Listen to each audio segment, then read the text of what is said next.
People think a marriage ends the day the divorce papers are signed. They're wrong. A marriage usually ends much earlier, in the quiet moments when one person stops believing in the other. The day my wife left me, I wasn't drunk. I hadn't cheated, I hadn't lied. I had simply lost my job. Looking back now, that wasn't the worst thing that happened to me. It was the best thing. I just didn't know it yet. My name is Daniel Carter. I'm 42 years old, and for almost 20 years, I believed that hard work was enough to build a happy life. I grew up in a small town outside Nashville. My father worked as a mechanic. My mother baked bread every Sunday morning. We never had much money, but we always had dinner together. My father used to tell me something I'll never forget. People remember how you make them feel long after they forget what you gave them. Maybe that's why I fell in love with cooking. Food wasn't just food to me. It was comfort. It was celebration. It was forgiveness served on a plate. After culinary school, I got a job at one of the most respected restaurants in the city. I started washing dishes. Within 10 years, I became executive chef. The hours were long. The kitchen was hot. Customers could be impossible. But every night, when someone smiled after taking the first bite of a meal I created, I felt like the luckiest man alive. That's also where I met Emily. She worked in marketing for the restaurant group. She was confident, funny, and ambitious. Unlike me, she loved expensive hotels, business conferences, and networking events.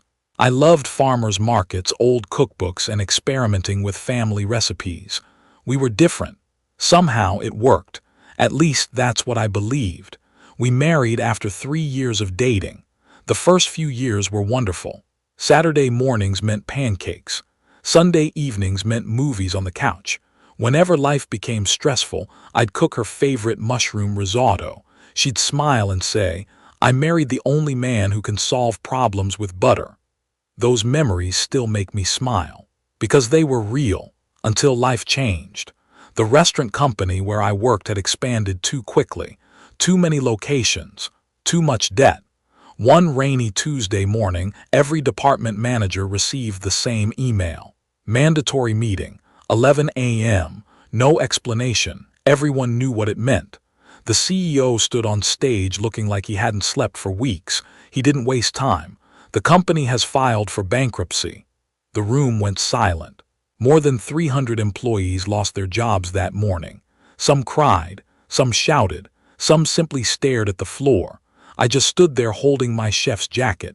20 years, gone in less than 5 minutes. Driving home, I kept rehearsing what I would tell Emily. She'd understand. We were a team. That's what marriage meant, or so I thought. When I walked through the front door, she was sitting at the kitchen island working on her laptop. She looked up. "Why are you home so early?" I forced a smile. "The restaurant closed," she frowned. "For today?" I slowly shook my head. "No, forever." For a few seconds she didn't speak. Then she quietly closed her laptop. "What happens now?" "I'll find another kitchen. I'm already calling people tomorrow. I'll be back on my feet soon." She nodded, but there was no reassurance in her eyes, only worry. Over the next few weeks I applied everywhere. Every hotel, every restaurant, every catering company. Nothing. Some businesses were cutting staff. Others wanted younger chefs willing to work for half the salary. Each rejection chipped away at my confidence. I tried not to let Emily see it, but she noticed. One evening she looked at the stack of unpaid bills on the dining table. "We can't keep living like this." "I'm trying." "I know you're trying." Her voice wasn't angry, it was tired. "We've used almost all our savings. I'll fix this." "When?" I didn't have an answer. That silence became the loudest sound in our marriage. 1 month later, I came home from another unsuccessful interview. Emily was sitting in the living room. 2 suitcases stood beside the couch. At first I thought she was leaving for a business trip. Then I noticed the envelope on the coffee table. My heart dropped. It had my name on it. Daniel. I picked it up with trembling hands. Inside were divorce papers. I must have read those papers 5 times, not because I didn't understand them, but because I couldn't believe they were real. Emily finally looked at me. "I'm sorry, Daniel." I searched her face, hoping this was some terrible misunderstanding. "Is this a joke?" She slowly shook her head. "No, you want a divorce because I lost my job. It's not just the job." "Then what is it?" She stood up and crossed her arms. "I've spent months watching you become someone I don't recognize. I couldn't believe what I was hearing. I've been trying to find work every single day." "I know." "Then why are you acting like I gave up?" She sighed. "I don't want to spend the next 10 years wondering if we'll ever be financially stable again." Those words hurt far more than losing my career, not because they were cruel, but because they told me exactly how she saw me. Not as a husband, not as a partner, as a financial risk. For nearly 15 years I had worked 60-hour weeks. I had missed birthdays, canceled vacations, worked Christmas dinners, cooked through fevers, and suddenly, none of it mattered. Because one company had gone bankrupt, I looked down at the papers. "So that's it," she nodded quietly. "I think it's better for both of us." There wasn't another man, there wasn't some dramatic argument, there wasn't screaming. Just two people sitting in a silent living room, watching a life disappear. The divorce moved surprisingly fast. We had no children, no complicated investments, no expensive legal battle, just paperwork and signatures. The hardest part wasn't losing the house. It wasn't dividing the furniture. It wasn't packing 15 years of memories into cardboard boxes. The hardest part was realizing how quickly someone can become a stranger. 3 weeks later, I carried the last box into a tiny apartment above an old hardware store. The apartment smelled like dust and fresh paint. The kitchen was barely large enough for one person. The bedroom window looked directly at a brick wall. It wasn't much, but it was mine. That first night, I sat on the floor eating instant noodles from a paper cup. For 20 years, I had cooked meals people waited months to taste. Now I couldn't even convince myself to turn on the stove. Days turned into weeks. The phone stopped ringing. Former coworkers found new jobs. Some moved away. Others changed careers completely. Every morning I'd wake up before sunrise out of habit. I'd shave, iron my shirt, print another resume, walk into another restaurant, walk out with another polite rejection. "We're not hiring. We'll keep your resume. You have impressive experience, but..." I started hating that word. But it always meant no. One rainy afternoon, after another rejection, I stopped at a small neighborhood diner. Not because I was hungry, because I needed somewhere warm to sit. The waitress poured me coffee. "You look like you've had a rough day," I smiled politely. "I've had a rough few months." She didn't ask any more questions. She simply refilled my cup without charging me. Sometimes, kindness comes from people who know absolutely nothing about you. As I looked around the diner, something caught my attention. The owner, an elderly man named Mr. Harris, was struggling to carry heavy boxes into the kitchen. Without thinking, I stood up. "Need a hand?" he smiled. "I won't say no." We carried the boxes together inside the kitchen. Everything was old. The stove had dents. The shelves were worn. The refrigerator rattled every few seconds, but something about that place felt alive. Mr. Harris noticed me studying the kitchen. "You've cooked before," I laughed. "A little. How little? I spent 20 years as an executive chef." He nearly dropped the box in his hands. "You did?" I nodded. He looked at me for several seconds. Then he asked a question that changed my life. "If you're not too proud, would you mind helping me tomorrow morning? The breakfast cook quit yesterday. The job paid less than half of what I used to earn. No benefits, no title, no prestige, just breakfast, eggs, coffee, pancakes." For a brief moment, my pride told me to say no, but another voice inside me whispered something different. "Stop looking for the life you lost and start building the one that's waiting for you." I looked at Mr. Harris and smiled for the first time in months. "I'll be here at 5. I had no idea that tiny diner would become the place where I would rebuild far more than my career. It would rebuild me. The next morning, my alarm rang at 4 a.m. for the first time in months. I had somewhere to be. The streets were still dark when I arrived at the diner. The neon sign outside flickered. The parking lot was empty except for Mr. Harris' old pickup truck. When I walked inside, he looked up from the coffee machine. "You actually came," I smiled. "I said I would," he nodded. "I've learned not everyone means that anymore." The kitchen looked even older in the morning light. The grill had scratches from decades of use. The refrigerator made strange noises every few minutes. Half the cabinets didn't close properly, but when I put on an apron again, something inside me woke up. It felt like coming home, not to a building, but to myself. Mr. Harris handed me a handwritten menu. Nothing fancy: pancakes, eggs, biscuits, bacon, coffee, simple food, simple people, simple life. I hadn't cooked breakfast in almost 20 years, but muscle memory never disappears. Within minutes, the kitchen began moving to a rhythm I'd missed more than I realized. Oil sizzling, coffee brewing, plates sliding across the counter. The quiet satisfaction of feeding another human being. I wasn't an executive chef anymore. There were no television critics, no luxury dining rooms, no expensive wine lists, just hungry people starting their day, and somehow that felt enough. Around 7:30 the first rush arrived. Construction workers, teachers, police officers, retired couples. Everyone seemed to know everyone. Mrs. Collins, a retired schoolteacher, walked in every Tuesday.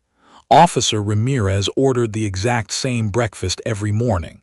A young nurse grabbed coffee before every hospital shift. They weren't customers. They were neighbors, something I'd almost forgotten existed. Near the end of breakfast, a little girl peeked into the kitchen window. She couldn't have been older than 8. She watched me flipping pancakes with wide eyes.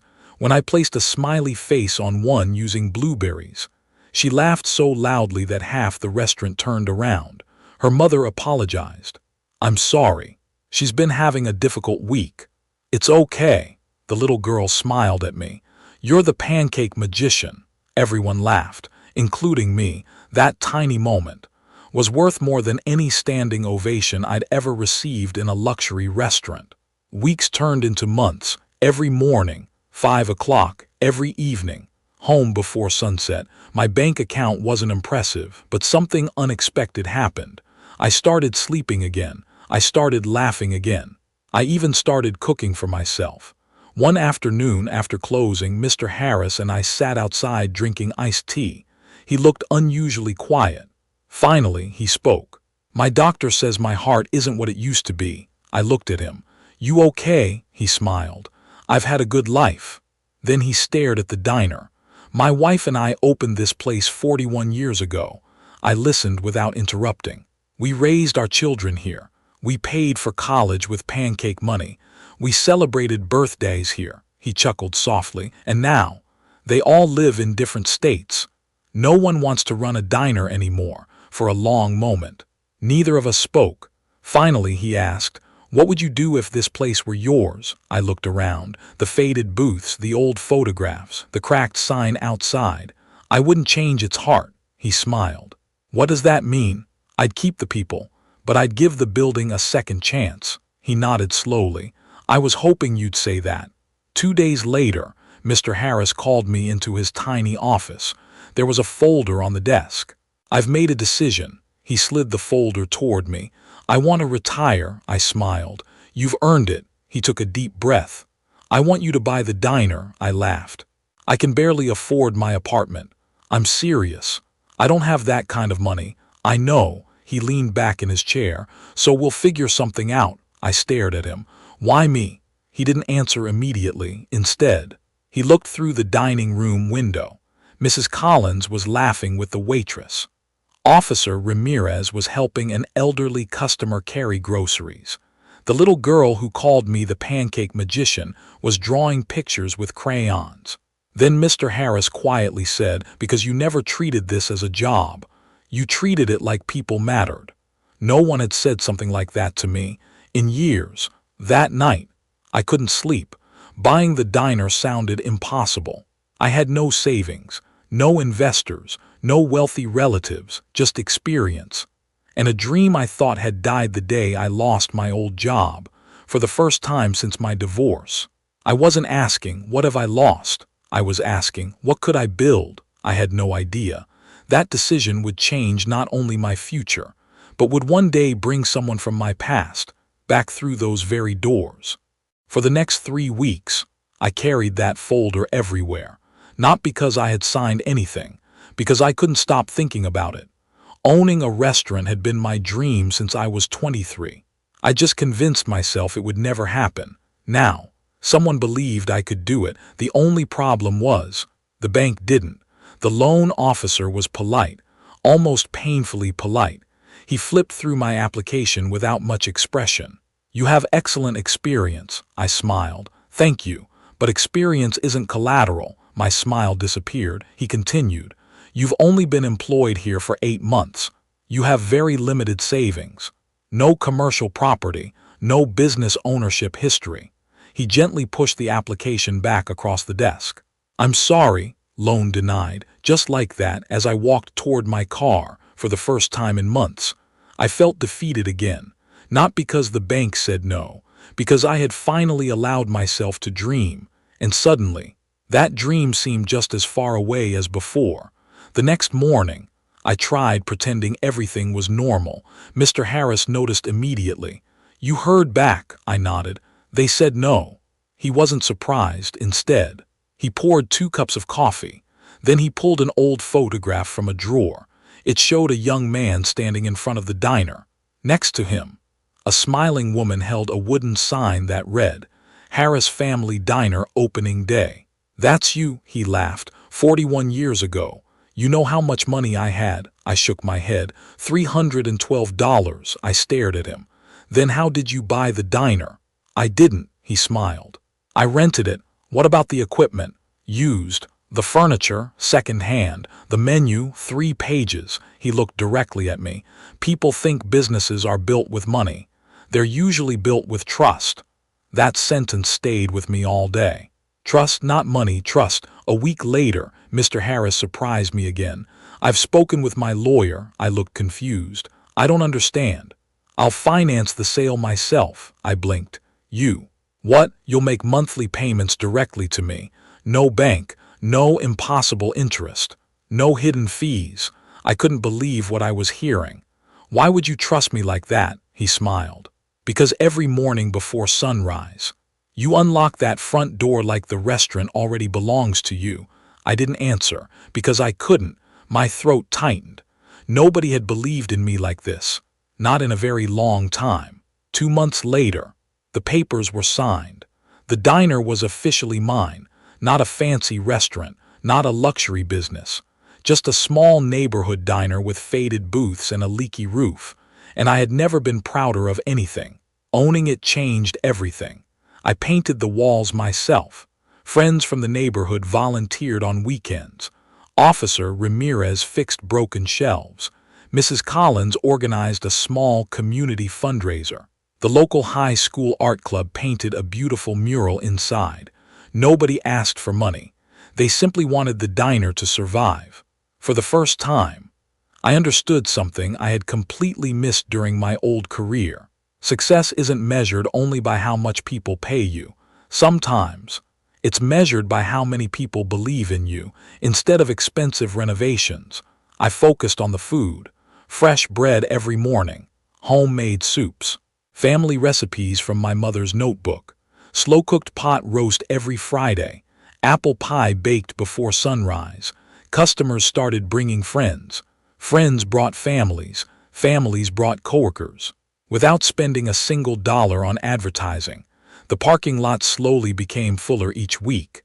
Then one afternoon, a local food blogger stopped by. I didn't even know who he was. He ordered a cheeseburger, a slice of pie, and black coffee. He barely spoke. He simply smiled, paid the bill, and left. The next morning, I unlocked the restaurant door as usual. Before I even turned the lights on, 3 people were already waiting outside. By lunchtime, every table was full. The waitress looked at me in disbelief. I've never seen it this busy. Neither had I over the following months. The diner became one of the city's favorite neighborhood restaurants.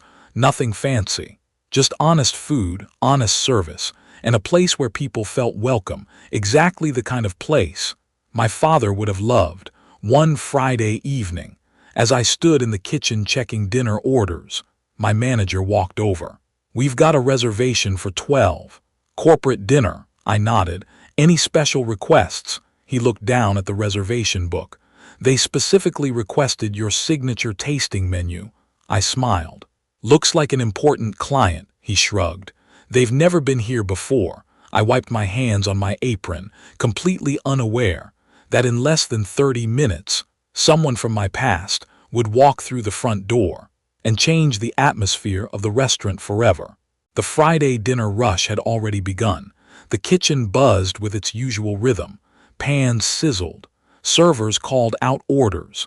Fresh bread came out of the oven. For a few hours every evening, nothing existed outside those kitchen doors. Then my manager walked in. "They're here." I nodded without looking up. "Seat them by the window. They specifically asked if the owner could greet them." I smiled. "Give me 5 minutes." I finished plating the last entree, straightened my apron, washed my hands, and walked toward the dining room. The restaurant was full. Families laughed over dinner.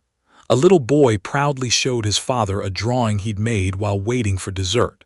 An elderly couple shared a slice of apple pie. Everything felt exactly the way I'd always hoped a restaurant should feel.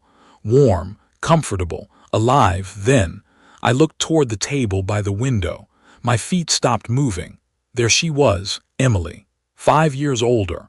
Different hairstyle, more expensive clothes, but unmistakably, Emily. She was sitting with 6 coworkers, laughing, reviewing business documents. She hadn't noticed me. Not yet. For just a second. Old memories rushed back. The divorce papers, the empty apartment, the instant noodles, the sleepless nights. Then, just as quickly, those memories disappeared. Not because I'd forgotten them, because they no longer controlled me. One of her coworkers noticed me first. "I think the owner is coming." Emily turned casually. Our eyes met. The smile disappeared from her face. She blinked once, then again, almost as if her mind refused to believe what it was seeing. "Daniel," I smiled politely. "Good evening." "Welcome." Silence covered the table. She looked around the restaurant, then back at me. "You own this place?" "I do." She stared for another few seconds. "I didn't know." "I suppose you wouldn't." One of the executives broke the silence. "You two know each other." Emily looked uncomfortable. "Finally," she answered quietly. "We were married." The table became unusually quiet. Someone lowered their wine glass. Another person looked down at the menu. Nobody knew what to say. I decided for them. "Well, I hope we can make tonight special for all of you." I handed everyone a menu. "If you don't mind, I'd recommend the slow-cooked short ribs. They're our most popular dish. Professional, simple, no sarcasm, no bitterness. Exactly the same way I'd greet every guest." As I turned to leave, Emily spoke. "Daniel," I stopped. "I just wanted to say," she hesitated, ... "Congratulations." I smiled. "Thank you." Then I walked back into the kitchen. My head chef looked at me. "You okay?" I nodded. "Perfectly. You know them?" "I used to." He didn't ask another question. The dinner service continued. Orders kept coming: steaks, pasta, fresh pie, coffee. Life moved forward, exactly as it should. About an hour later, the manager approached me again. "Table 12 asked to meet the owner after dinner." I assumed they wanted to compliment the food. When I walked out, every plate was empty. The executives stood to shake my hand. One of them smiled. "I've eaten in restaurants all over the country, but tonight, I remembered what hospitality actually feels like. Thank you." Those words meant more to me than any award. As the group prepared to leave, Emily remained behind. She stood beside the window, holding her purse with both hands. For a long moment, neither of us spoke. Finally, she broke the silence. "I almost didn't recognize you." I smiled softly.